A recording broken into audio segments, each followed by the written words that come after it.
Good afternoon, good evening, good morning to all you airgun geeks out there. As you can see, we're out in Florida, watching out for the alligators today. Yep.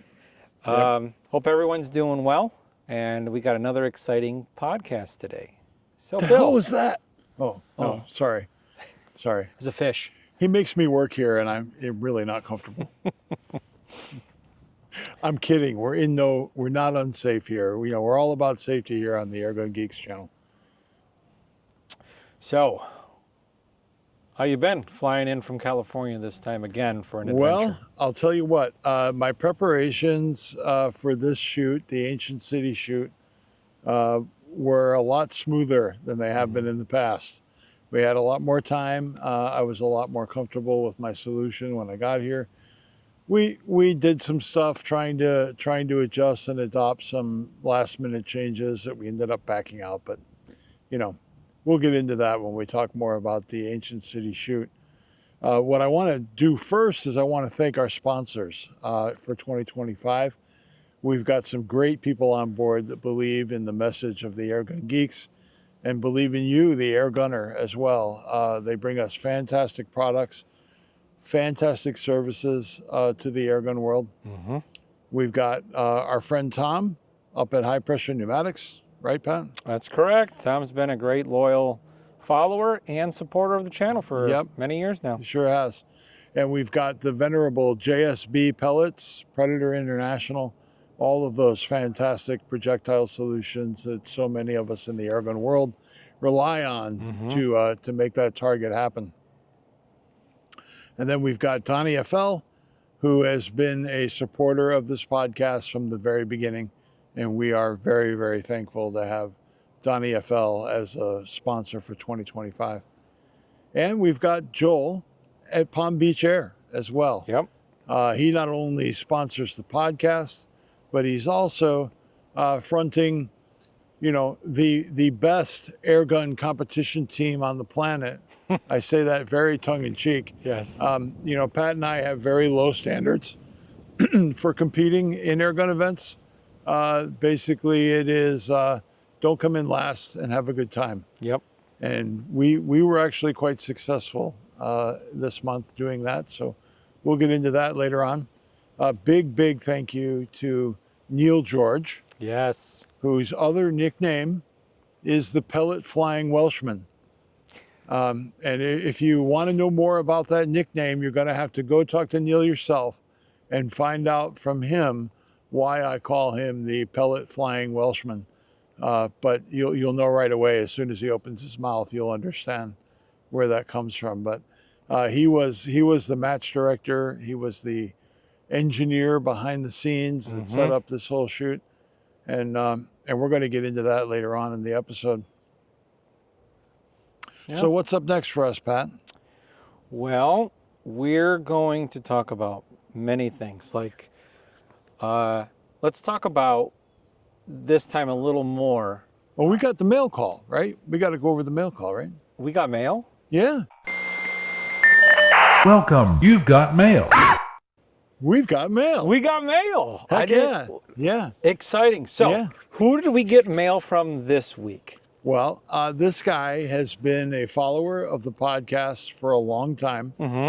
And his handle on YouTube is Bean Flipper. Oh. Or no, I'm sorry. It's Bean Flip. Bean Flip, yes. And I've seen him. For those that don't know, a bean flipper is kind of more pedestrian, redneck slang for a slingshot.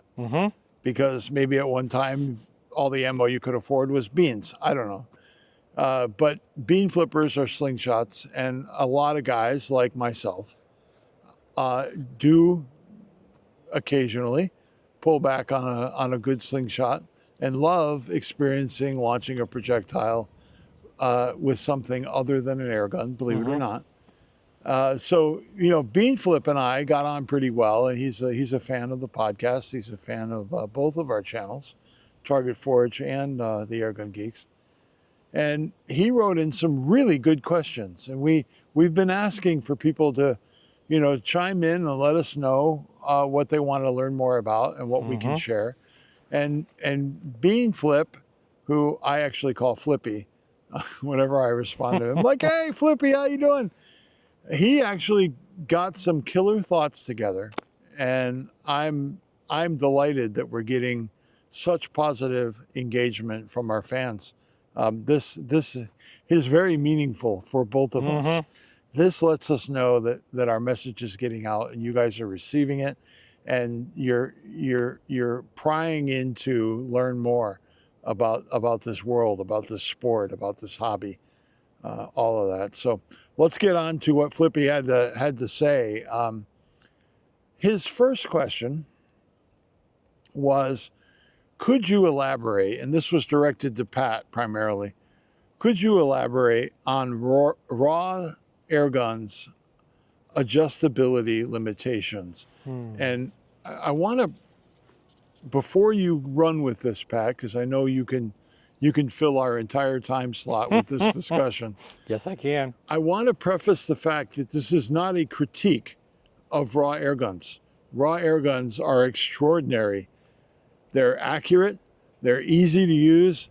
They are accurate out of the box. They're reliable out of the box. The build quality, the design quality, everything about raw air guns is top shelf stuff. Correct. So don't take anything we're going to say here about tunability as a negative, because for some people, it can actually be a very positive thing to have a gun they can't get out in the weeds on very easily. So with that, Pat, answer Bean Flippy's question on why you feel the raw platform is not as adjustable as some others, like let's say a Day State or an FX airgun. Sure. So you always hear me talk about what's your purpose. And there are air gunners out there that are tinkers. And when we talk to them, we say, do you like to tinker? Tinkers? Or do you not want to tinker and just grab it and go? Yep. So to me, the raw is a solid platform, well built, phenomenal trigger that you could just pull out of the box and go shoot. Now, how tunable is it? Well, the regulator is old school. It's like the old Marauders. You got to degas the gun, you got to turn a screw with the original, and then there's no gauge for the regulator. So that part, not very friendly, but you don't need to touch the reg. Here's why. You have a way to adjust the hammer. The hammer spring can be adjusted to break the sound barrier with pellets and go all the way down, which is what I've done with the raw that I'm shooting in 30. I was able to get it all the way up to like 980, 990, all the way down to like 825. So I have with what pellet, Pat? Well, I was shooting 45 grain JSBs. I was shooting but just under 46 grain JTS. I tried AEAs. I was shooting some 50 grainer Zans. Those were as big as I went.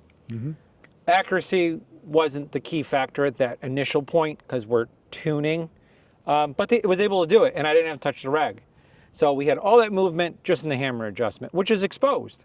So easy to get to. Easy. Yeah. Just need an Allen wrench and off you go. Yeah. The trigger out of the box, I'm going to tell you, don't touch it. It's like 8 ounces. You can make it heavier. I would not go lighter. But as far as doing just a little bit of easy tuning, as long as you have a chronograph, you're done. You don't need anything. The thing really wasn't pellet fussy at all. It did like the JSBs the best from what I've tested. And that's probably testament to the fact that it has a Lothar Walther barrel. Correct. Which, if they're not really pellet fussy as a general rule. But the Zans were something that I need to dig into more, but definitely worth pursuing because they were great, but I just didn't have enough time this time around for the competition to really dial it in and give you a solid thumbs up, so we're halfway. Definitely worth a try. It is not, at this point in time, a slug gun. Don't shoot slugs through it. I tried hybrids. I tried the javelins of a number of grains and sizes. It just didn't work. It's a pellet gun day in, day out. And if you get, I had the LRF model, which is the wood laminate stock, but if you get their aluminum chassis, it's bulletproof. It's just grab and go. Even their mini version is the same as the HMX 1000. You just a shorter barrel, tons of power. Comes in 22, 25, and now 30. And the full size is the same, just a longer barrel. Tons and tons of power. Do they Great not gun. make a 177? Not that I know of. Nope. And there is their mini, which is a 22 and a 25. Maximum foot-pounds of energy is like 20, 22 foot-pounds, right around there. Close range iguana gun. I would possibly push you towards a mini. 40 foot-pounds in, this is out of the box, 40 foot-pound shooting the 25 grain JSBs, and the 25 is like 50 foot-pounds, and the 30 cal is 60 foot-pounds. All great guns. Just pick what you want, but grab it out of the box. If you need to do a little tuning, you just turn the rear hammer adjustment, you're done. So that's it. Yeah, there's a Huma regulator out there, but just leave it the way it is. That's my opinion. Just leave it the way it is. Grab it and go, and I don't care if you keep it in the back of the truck. It's a solid Lothar-Walther barrel, and off you go. Now, I've heard, I don't have experience with this directly, but I've heard through the grapevine that there are available tools for adjusting regulators outside of the gun to Correct. get to a desired pressure. So without having that gauge on the raw, you can purchase a tool that will allow you to set a pressure on your regulator and get it dialed to a different pressure, but then you got to take it out of the tool. You got to put it back in the gun. You got to air it back up. You don't have that externally adjustable feedback Correct. from the gauge. So you kind of got to, pick a pressure, go through your hammer spring pressures and get the gun adjusted that way, right? Correct. But be careful, because you only have so much adjustment with the hammer spring. And Martin, the guy that originally designed the raw, it's coming out right at the max reg setting now. I honestly don't know what it is right now, but the adjustability in the hammer spring is more than sufficient for what you're looking to do with that gun. Yeah. If you need more power, then you just need the longer barrel, Yep. a longer runway, however you want to word that, and just leave it at that. If you want to tinker like that, you need to look at like Daystate, the new Black Wolf, an FX, AGT,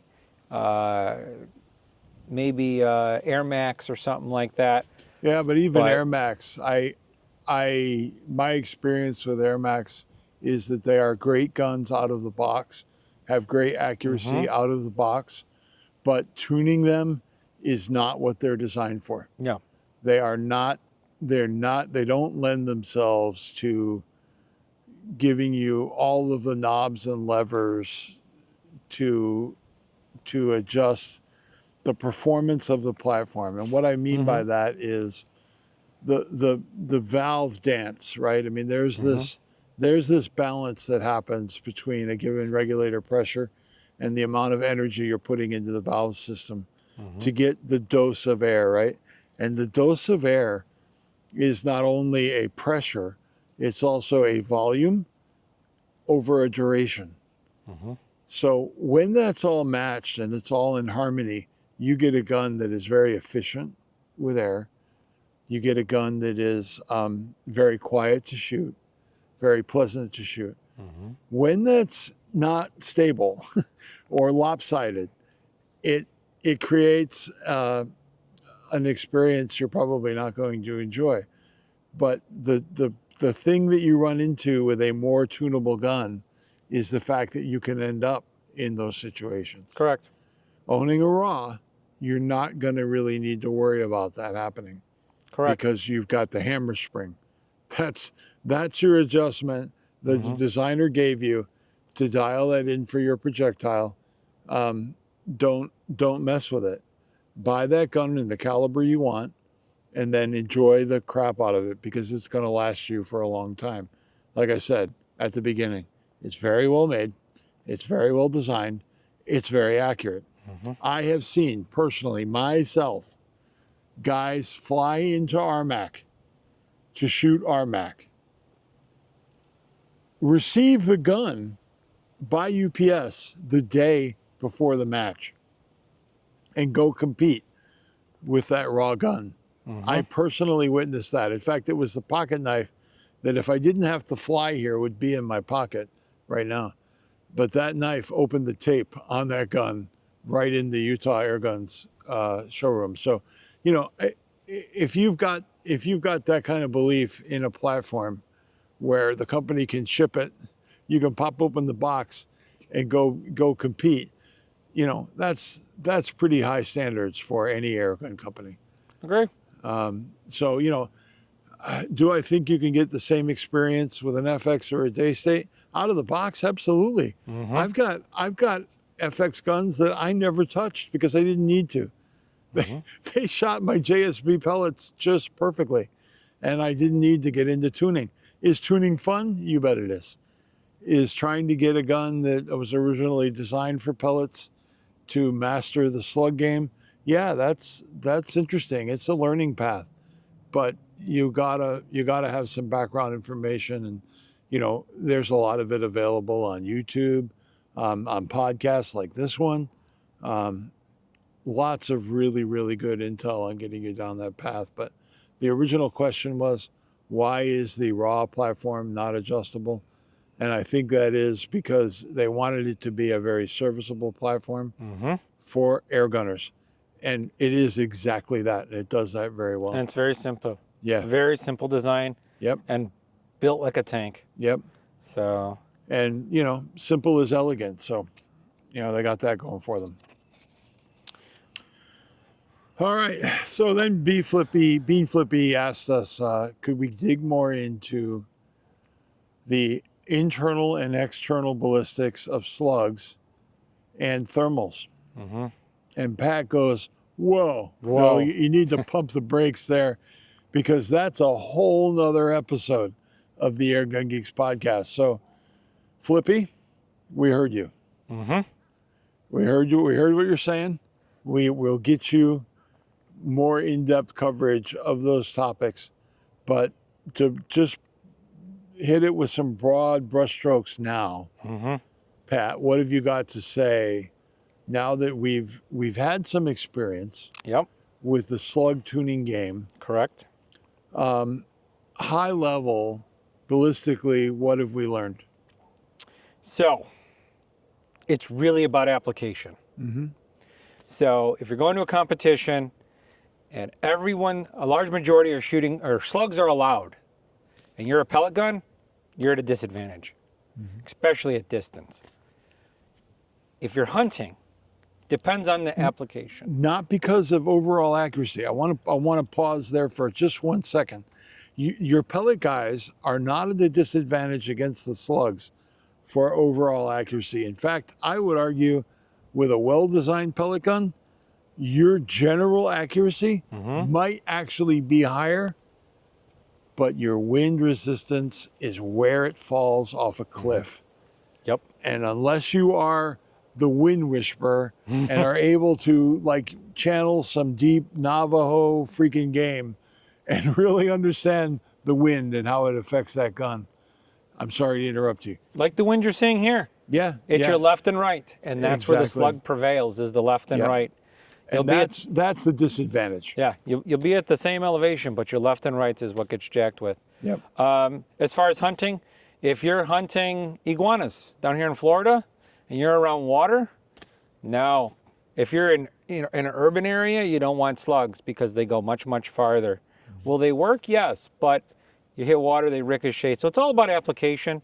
If you're out shooting prairie dogs, 100, 200, 300, trying to push it to 400, slugs all day long. All day long, twice on Sunday. But there's that book, that it's a road. and you have to tune your gun, figure out what works. There's a lot that goes into that.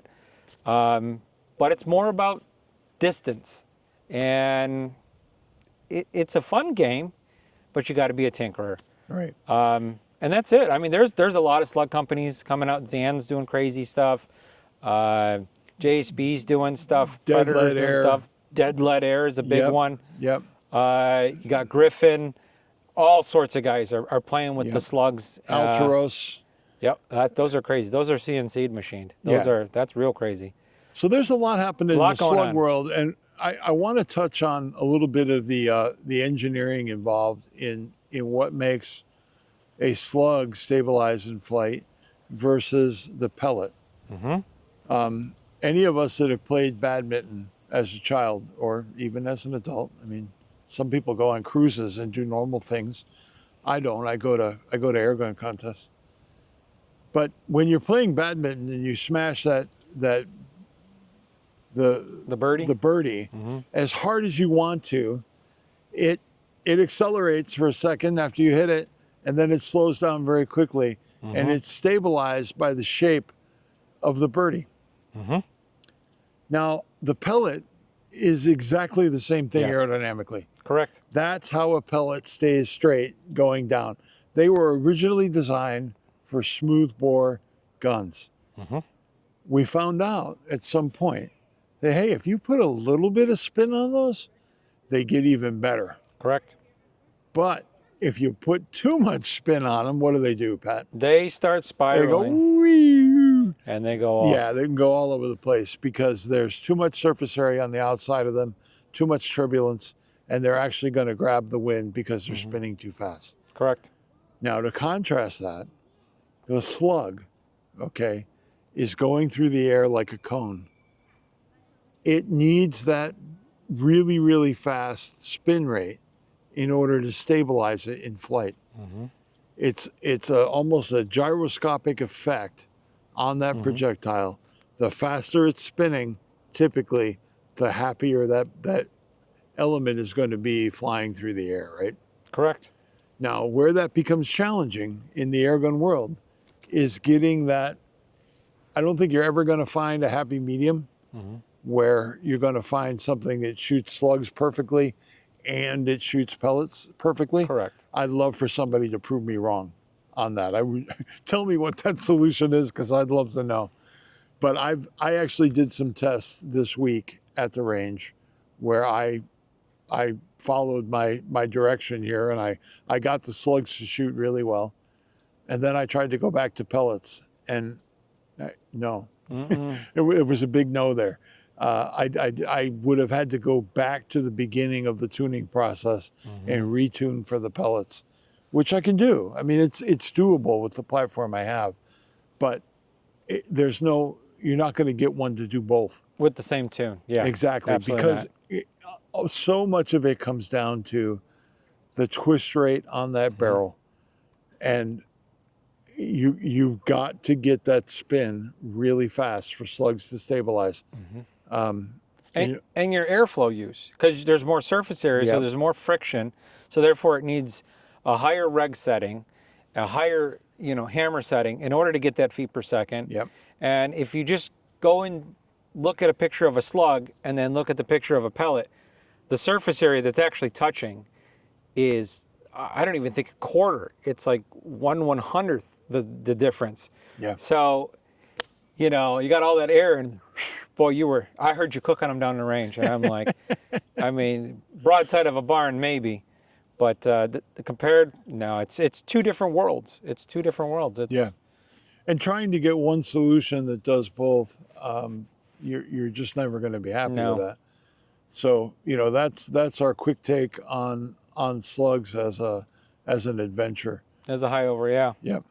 Now, as far as thermals have come a long way. Yeah, you sure have. Okay, they've come down in price. They've increased in the technology and the resolution and the refresh rates for like AGM, like the last episode we talked about. You got 25 was the refresh rate. Now it's 50. You can use them during the day and night. You got multiple types of screens, Yep. black hot, white hot, the lovely color that we all know, I call it predator mode. You got all of that. Can you zero them during the day? Yes, but there's a way you have to do it because you need contrast between heat and whatnot. Is it the optimal scope for 24/7 on your gun? I say no, but it's all about what's your purpose. Yep. If you want to use your day scope, they actually have clip-ons now. They've come down in price, but you have You're to giving up a still, lot with that solution. you though. still got to re-zero a little bit with Yeah. it. You know, it's a compromise, but I would say you need both. You need your day scope and you need your night one if you're doing thermal. And I like thermal over night vision, personally, because you could see into the woods and through the brush. But remember, there's brush and other stuff between you and your target, but you do see a lot more. And back to what you said earlier about resolution. There's actually two things that are playing into that. Of course, resolution is the number of sensor elements in your picture. So the higher that number is, the more detailed and crisp that image is going to be. The other thing that has been landmark with thermals, in my opinion, is their sensitivity of each one of those Correct. resolution elements. So the picture that you're getting is more nuanced. And my first experience was looking at people in a crowd with a thermal, both at SHOT Show and at RMAC. And that image was, you know, where regular cameras were 10 years ago was still pretty good. That's how that thermal image was today. It was crisp, clear. I could make out shapes. I could tell you definitively whether that was a pig or a coyote or whatever animal it was, because the image was that good. I could see the difference in temperature in the patterns on people's clothing. That's how sensitive. And this is in the $2,000 to $3,000 range. Right. This is not like 8, you know, 10, 12. I mean, there's ones that are out there that I've seen are like $18,000. Yeah. And you can see 1,000 yards away that is a male mouse and that it just farted. They have that's out there, and that's only the civilian side, but that's out there. But the kinds of thermals that you can actually get your hands on that were like $6,000 to $10,000 5 years ago are now between $2,500 and $3,500 and are phenomenal for the most person. And one thing I'll say with thermals is you really want to get one with a laser rangefinder on it, because you can't tell distance at night unless you got a fixed location, but who really has that a lot of the time? The technology with that is still within that $2,500 to $3,500 range across the board. Yep. So you got a lot of choices now, but it all comes down to, you know, budget. There is the one with the AGMs where it doesn't have it, as long as you know your distances. And for some of us, you know, we're trying to judge that. Correct. Do I have to buy her flowers after I buy this? Or Correct. do I have to file for divorce after I buy this? You know. And the other aspect is the minimum magnification. Yeah. I say go with a higher minimal magnification. One of them on the AGM Environmenters was 3.5, which was the TS25 model. It just shows a little more on the minimum. And most of us air gunners are shooting at night. I'm going to say 30, 40 yards or less. Most of the time it's 20 to 30 yards or closer. And you're fixed at a fixed position and you're shooting from that. Then you can forgo the laser rangefinder, but you need that clarity, especially when you're ratting. Yep. And going to that higher minimum magnification is always better. So that's my opinion on that. It's a big conversation. Yeah. I think the same thing is true with thermals. That's true of optical sights as well. Spend until it hurts. You're never going to regret that spend. Buy once, cry once, however way you want to package it. You are going to get a lot of mileage out of a quality optic, whether it's thermal or glass or whatever it is. I remember my first experience, Pat, when I had stepped up in scopes. to something, and I didn't really notice it until I shot them side by side, and I was like, oh my God, I can't believe what I've been putting up with all this time. Why didn't anybody tell me these were that good? Well, you don't know what you don't know. And Pat slapped me upside the head and he said, you idiot, I've been telling you for years, you were just too hard-headed to listen. Well, that's another side of it. That's okay, but that's okay. So that's our take on modern thermals, just the high-level brush. Mm-hmm. And I will say Flippy thanked me for saying that the pellets were self-limiting range-wise, and that's very true. That's why I shoot them. Yep, that's why I I like shoot the them on my self-limiting farm. of 'em, That's why they're my go-to for pest control on my farm. There's not a slugs are better argument you're going to make with me, because pellets have their place. Mm-hmm. They will always have a place in my air guns, and they are a tool, right? Correct. It's just like anything else in your tool belt. When all the world's a nail, I guess all you need is a hammer. But I want a little more nuance in my toolbox than that. Agree. Yep. So Pat, you flew me all the way out here Yep. to go play air guns with our Central California cohorts. Mm-hmm. And this was the Ancient City shoot, which this is the second annual. Did one? you say Central California?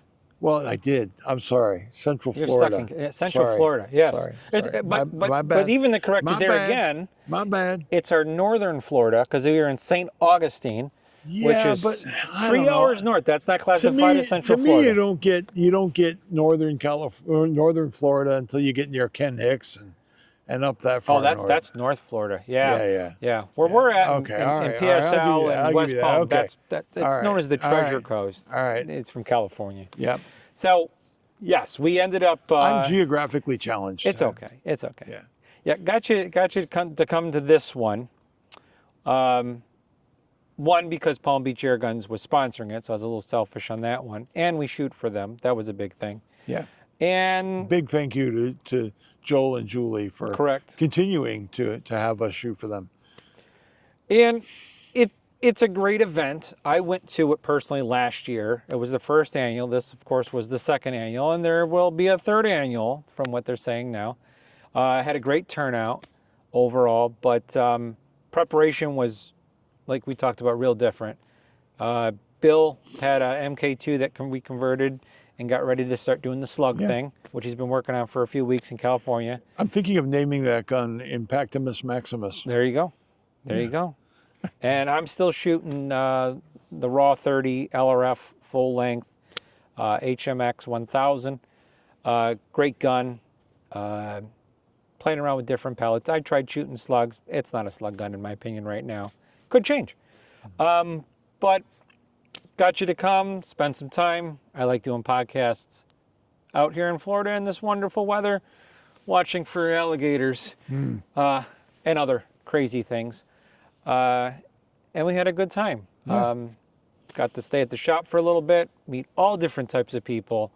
Came from all over the country, crazily, to the shop at Palm Beach Air, and got to play around with different air guns. Yep. Enjoyed the weather, and then we drove up there. Yep. And we showed up Friday, the day before it, and got to meet Neil George, and he is the Boy, pellet oh boy. flying Welshman. yes, he Make was. sure you tell him I said that. Most definitely. And go call him that as often as you can. In fact, go out of your way to send him a message. Yes. And call him the pellet flying Welshman. Yep. Neil is the guy that is in the shadows, that sets everything up so when Hardly you show because they up, don't let him out in the light very much. that's but true. Yeah. That's true. They got him on leash. Needs to be too. Yeah. But he gets everything set up. He's got the rosters, the names, the payments, the course of fire, Yep. verifying that it's going to function using good quality targets, and then keeping all of the crazy air gunners in order, safe, ready to go, and having a great time Yep. with minimal snacks. Yep. Even got involved with making sure, they got food for lunch, dinner in the evening. Which was extraordinary. That was wonderful. If you get a chance to come and shoot with these boys in Florida, you must do it. Figure out a way to make it happen, because you're not only going to have a great time with a bunch of air gunners in some, I won't say informal competition. The competition is great. Yes. It's definitely steep, but you're going to have a great time. And, you know, follow the simple Airgun Geeks rules. Don't be last. Have fun. That's it. That's all you need to do. And you will eat like a freaking king. Catered lunch we had at this match. And then I'm telling you, they pulled out the stops for dinner. Yep. Freaking pig roast. Yep. I'm telling you, it was just exceptional. Phenomenal. Absolutely exceptional. And two new air gunners Yeah. who've never competed and just brought their guns with them had Two new a ones. blast. I only know of two. I knew of ours. So let's talk about our squad, right? We had a squad of 5. And we were squad 5. Correct. Was it 4 or 5? 5. 5. Squad 5. We had Bart Cutsall. He shot with us. He had a ball. Bart and I were a little bit critical of some of the PRS props that they had. They just weren't.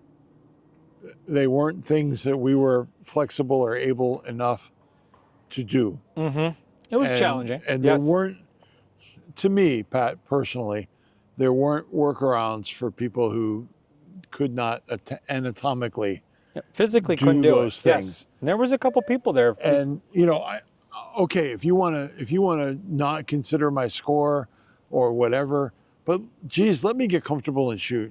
You know, that would be my only criticism of the event, of the setup. Make an accommodation for those that can't fold themselves like a pretzel. Yeah. Or sit in an unsupported John boat that's moving around and try to shoot from that platform. To me, I thought there were things that could have been done to make that a little more amenable to more shooters. But not a judgment, just a hope that in the future, if we're going to have things like that, fine, it's challenging.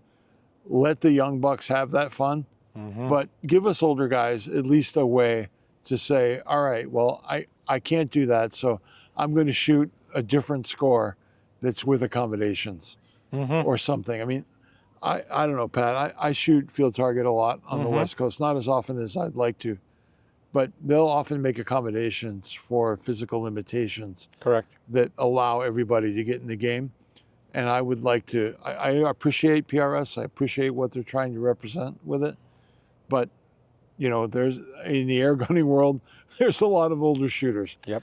So try not to exclude those guys as well.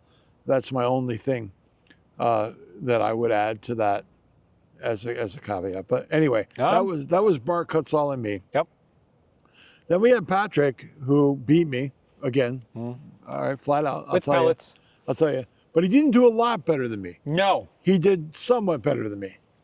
So, you know, I'm getting better. But with the accommodations on the one lane, Oh, I two of think them. things- Two of them. If two of them, yes. if I could have done an accommodation on the boat, and I could have done an accommodation on the roof, I was with you. Correct. You I would've- had to pretty much give up the entire round. Correct. I lost 80 points each time Correct.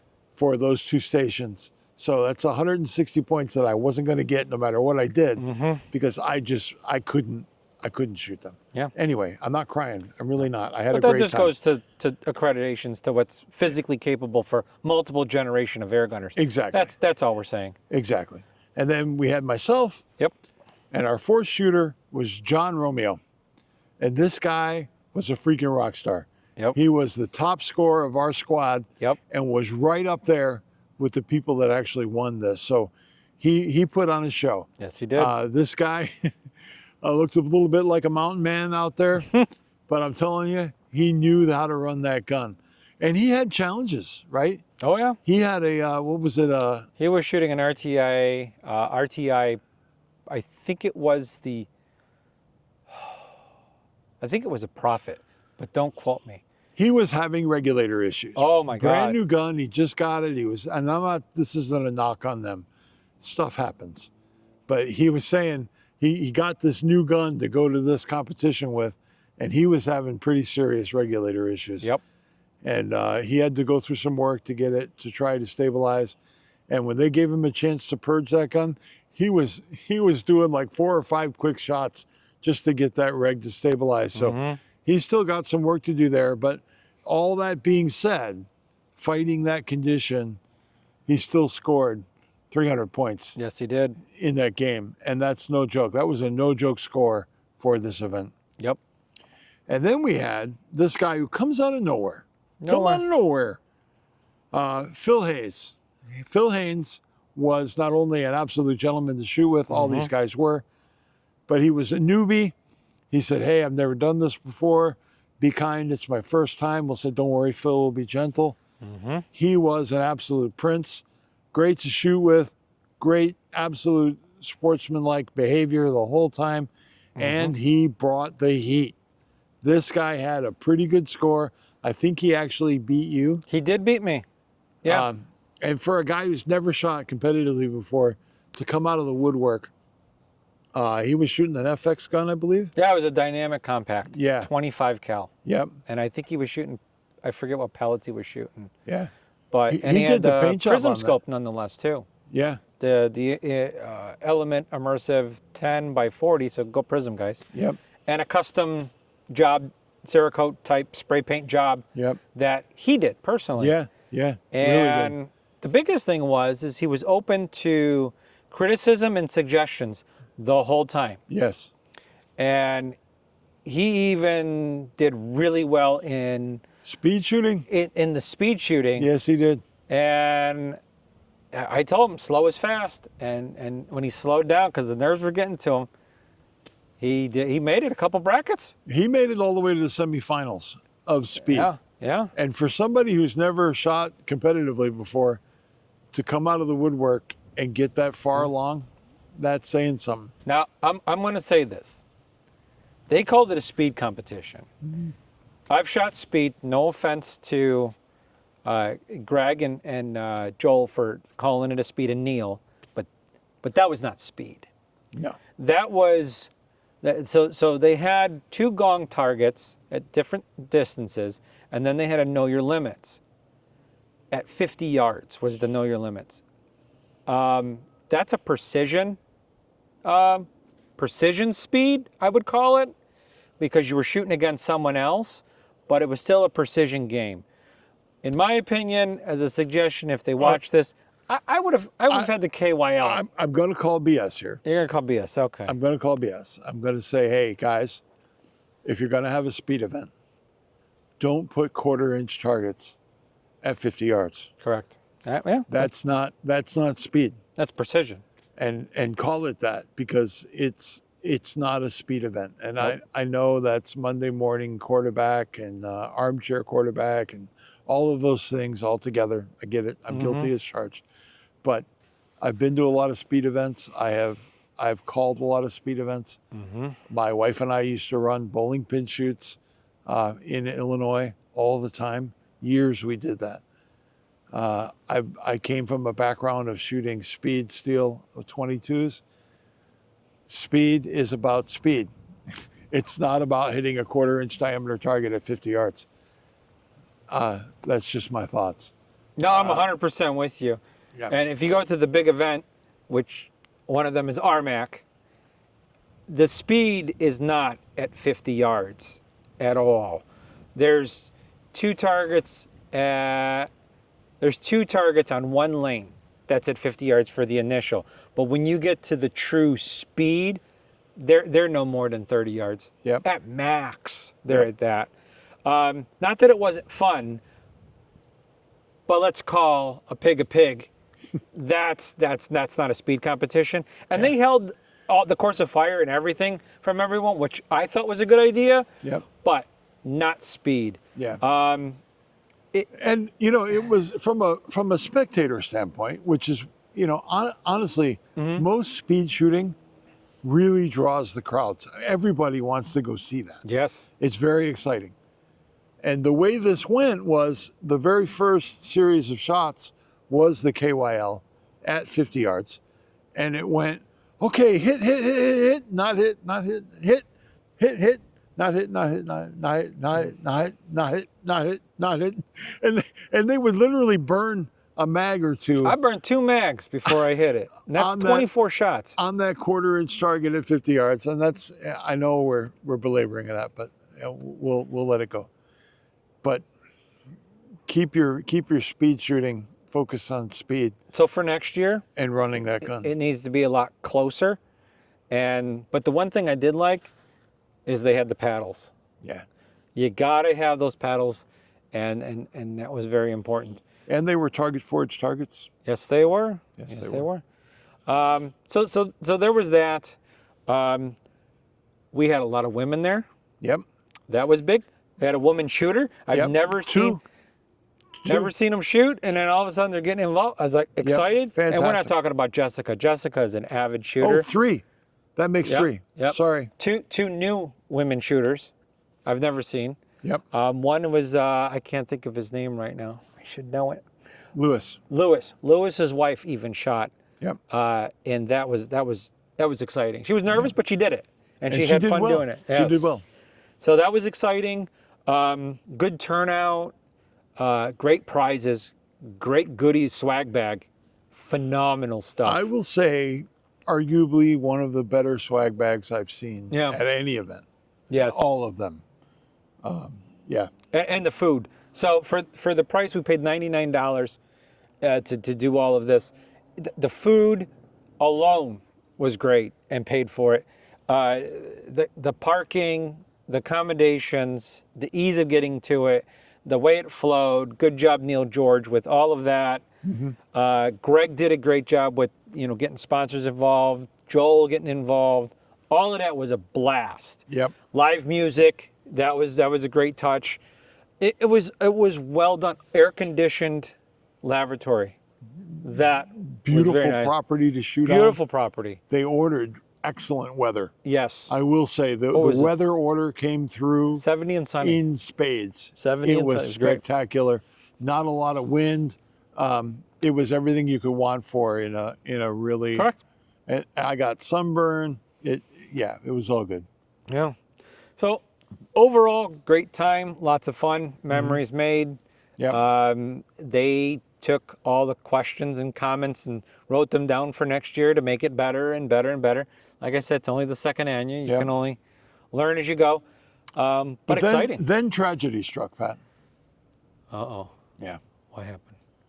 The very first time at an airgun contest, I didn't get anything at the raffle. Well, neither did I. I came away But that's normal. absolutely skunked. And Gilberto Torres walked away with the one gun that I bet heaviest on. Yep. So Gilberto, you better enjoy that gun. Yeah. Yeah, you and I are going to have words next time I see you. I'm kidding. Gilberto is an outstanding air gunner, and I love that man to death. And I was so happy to see him win. But he did win the gun that I really wanted, and I wanted that AccuTac red, white, and blue bipod too. Man, whenever I see those, I'm like, oh yeah, I'm going to get some tickets in there. But didn't work out for me this time. But I've been very fortunate in the past, so I can't complain. Yeah.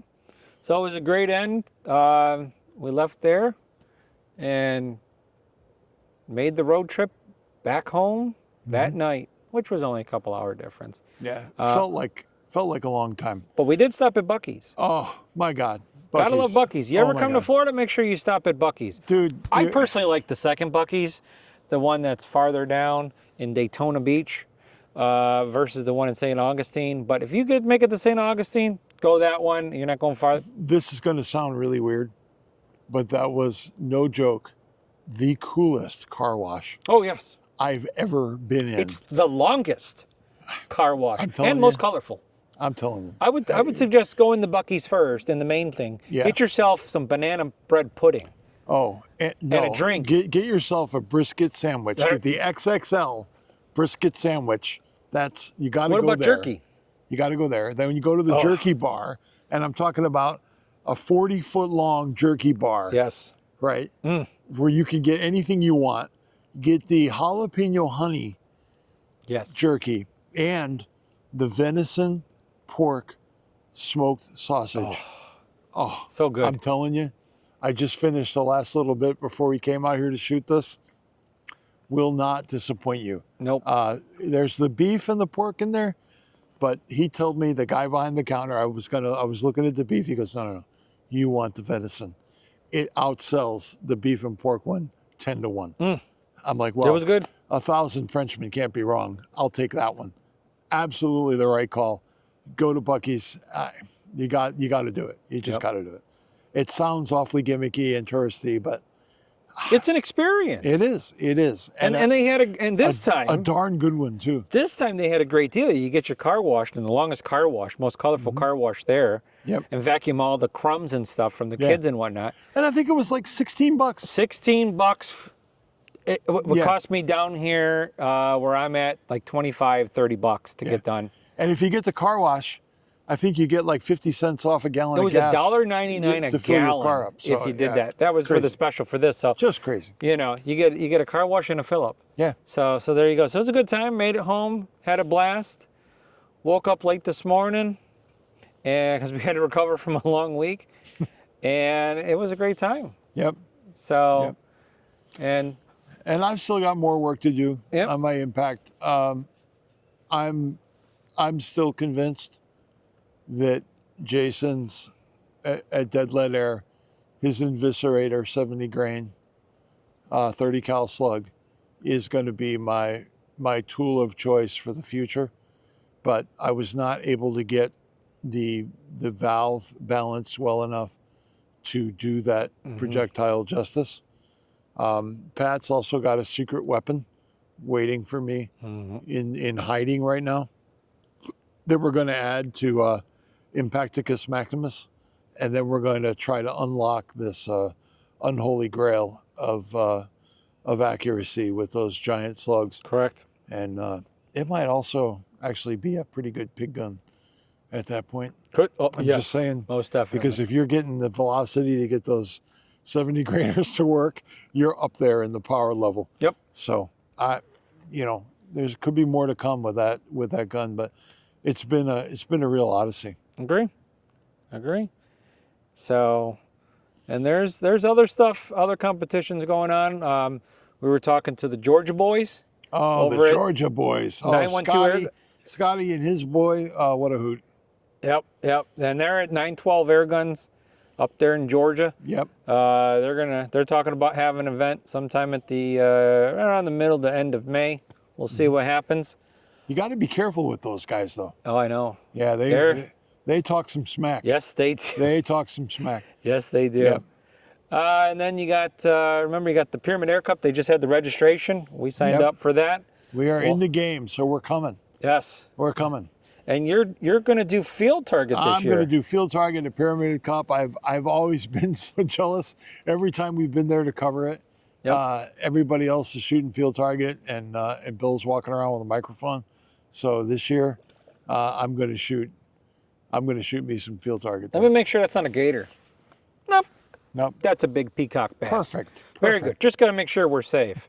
I know you're watching our backs, but I got to make sure too. Yeah, that you makes guys for wouldn't good. tell That us makes for a anyway. good podcast. You would be here for the entertainment value to watch Bill and Pat wrestle in a damn alligator in Florida. Bill and Pat's Excellent Adventures. Yeah, That's yeah. a different podcast, guys. Yeah. So we got Pyramid Cup. I'm going to be doing bench and speed. And then that'll Well, be... you're not going to be doing speed. You're well, gonna not be shooting doing speed. I'll be right. shooting speed. Yeah, perfect. You know. Perfect. So we got some more stuff coming up. We got some exciting people we're going to be getting on, like Airgun Angie. Yep. Terry Clark. Oh yeah. Terry Clark has promised to come on the podcast. It. So Yep. We got to get his toe nailed to the floor. Yep. And that's going to be an interesting one. There's a lot of stuff, and he is a true airgun geek. Yeah, we're going to get some real behind the scenes on the Black Wolf and understand what makes that gun tick. Yep.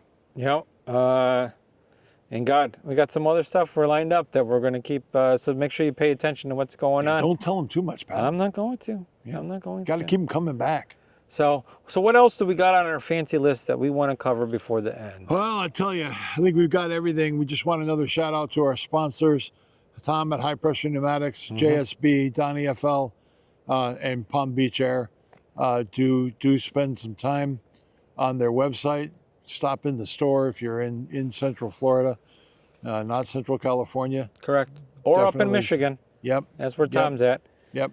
Uh, The brick and mortar experience is a great way to keep this sport alive. yes. So do take some time.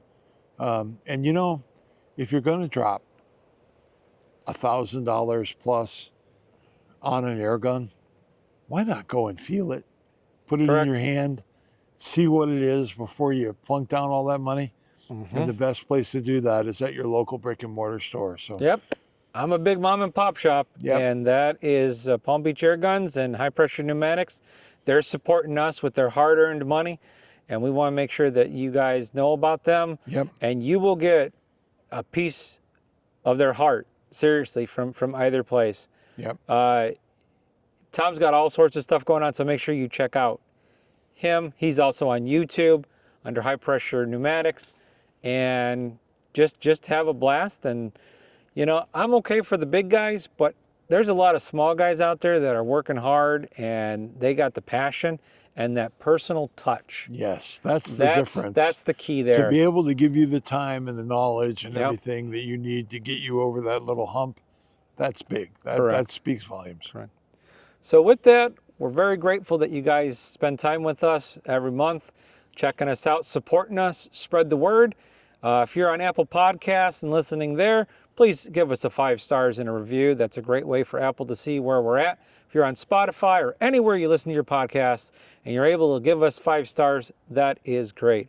Again, don't be afraid to give us emails on what you want to hear about, talk about, or pros and cons to what you like or don't like. Do that airgungeeks@gmail.com.